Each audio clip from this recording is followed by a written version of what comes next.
ಕೋಲಾರ ನಗರದಲ್ಲಿ ಮಂಗಳವಾರ ರಾತ್ರಿ ಕಳ್ಳರ ಕೈಚಳಕ ಮಾಡಿದ್ದು 7ಕ್ಕೂ ಹೆಚ್ಚು ಅಂಗಡಿ ಮುಂಗಟ್ಟು, ಮೆಡಿಕಲ್ ಶಾಪ್, ಮಾರ್ಟ್ಗಳಲ್ಲಿ ಸರಣಿ ಕಳ್ಳತನ ಮಾಡಿ ಪರಾರಿಯಾಗಿದ್ದಾರೆ.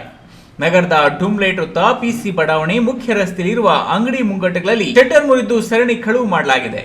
ಅಪೋಲೋ ಮೆಡಿಕಲ್ಸ್, ಮೇಡ್ ಪ್ಲಸ್ ಸೇರಿ ದಿನಸಿ ಸಾಮಗ್ರಿ ಮಾರ್ಟ್ಗಳಲ್ಲಿ ಕಳವು ಮಾಡಿರುವ ಕಳ್ಳರ ಕೈ ಚಳಕ ಅಂಗಡಿಗಳಲ್ಲಿದ್ದ ಅಳವಡಿಸಿದ್ದ ಸಿಸಿಟಿವಿಗಳಲ್ಲಿ ಸೆರೆಯಾಗಿದೆ. ರ್ಯಾಡ್ನಿಂದ ಮುಂಭಾಗದ ಬಾಗಿಲು ಒಡೆದು ಕಳವು ಮಾಡಿರುವ ಖತರ್ನಾಕ್ ಕಳ್ಳರು ಮೇಡ್ ಪ್ಲಸ್ ಮಳಿಗೆಯಲ್ಲಿದ್ದ 50,000 ನಗದು, ಅಪೋಲೋ ಮೆಡಿಕಲ್ಸ್ನಲ್ಲಿದ್ದ 11,000 ನಗದು ಕಳವು ಮಾಡುವಲ್ಲಿ ಹಣ ಹುಡುಕಾಟ ನಡೆಸುವ ಎಲ್ಲ ದೃಶ್ಯಗಳು ಸಿಸಿಟಿವಿಯಲ್ಲಿ ಸೆರೆಯಾಗಿದೆ.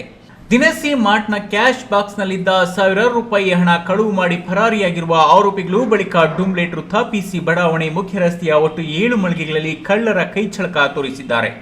ಕಳ್ಳತನದ ದೃಶ್ಯಗಳು ಮಳಿಗೆಯ ಸಿಸಿಟಿವಿಯಲ್ಲಿ ಸೆರೆಯಾಗುವ ಮೂಲಕ ಕಳ್ಳರ ಕೈಚಳಕ ನಗರವನ್ನ ಬೆಚ್ಚಿ ಬೀಳಿಸಿದೆ. ಸ್ಥಳಕ್ಕೆ ಕೋಲಾರ ನಗರ ಠಾಣೆ ಪೊಲೀಸರು ಭೇಟಿ ನೀಡಿದ್ದು, ಸ್ಥಳದಲ್ಲಿ ಪರಿಶೀಲನೆ ನಡೆಸುತ್ತಿರುವ ಬೆರಳಚ್ಚು ತಂಡ ಹಾಗೂ ಶ್ವಾನದಳ ಸಿಬ್ಬಂದಿ ಕಳ್ಳರ ಹುಡುಕಾಟಕ್ಕೆ ಮುಂದಾಗಿದ್ದಾರೆ.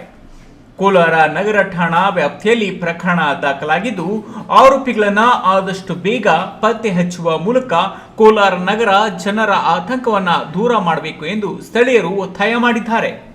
ಕಳೆದ 2 ವರ್ಷದ ಹಿಂದೆ ಕೋಲಾರ ಹಾಗೂ ಸುತ್ತಮುತ್ತಲ ಪ್ರದೇಶ ಸೇರಿದಂತೆ ತಾಲೂಕುಗಳಲ್ಲಿ ಇದೇ ರೀತಿ ಸರಣಿ ಕಳ್ಳತನದ ಪ್ರಕರಣ ಸೇರಿದಂತೆ ದರೋಡೆ ಪ್ರಕರಣಗಳು ನಡೆಯುತ್ತಿದ್ದ ಹಿನ್ನೆಲೆಯಲ್ಲಿ ಹಿಂದಿನ ಎಸ್ಪಿಗಳಾದ ದೇವರಾಜ್ ಹಾಗೂ ಎಂ ನಾರಾಯಣ್ ಜಿಲ್ಲೆಯಾದ್ಯಂತ ಬಿಗಿ ಪೊಲೀಸ್ ಬಂದೋಬಸ್ತ್ ಹಾಗೂ ರಾತ್ರಿಯಿಡೀ ಪೊಲೀಸ್ ಪಹರೆಯ ವ್ಯವಸ್ಥೆ ಮಾಡಿದ್ದ ಹಿನ್ನೆಲೆಯಲ್ಲಿ ಕಳ್ಳತನದ ಪ್ರಕರಣಗಳು ದಿನೇ ದಿನೇ ಕಡಿಮೆಯಾಗುತ್ತಾ ಬಂದಿದ್ದು, ಇದೀಗ ಮತ್ತೆ ಸರಣಿ ಕಳ್ಳತನ ಪ್ರಕರಣಗಳು ಮರುಕಳಿಸಿದ್ದು ಸಾರ್ವಜನಿಕರನ್ನು ಭಯದ ವಾತಾವರಣದಲ್ಲಿ ಕಾಲ ಕಳೆಯುವ ಪರಿಸ್ಥಿತಿ ಉಂಟಾಗಿದೆ.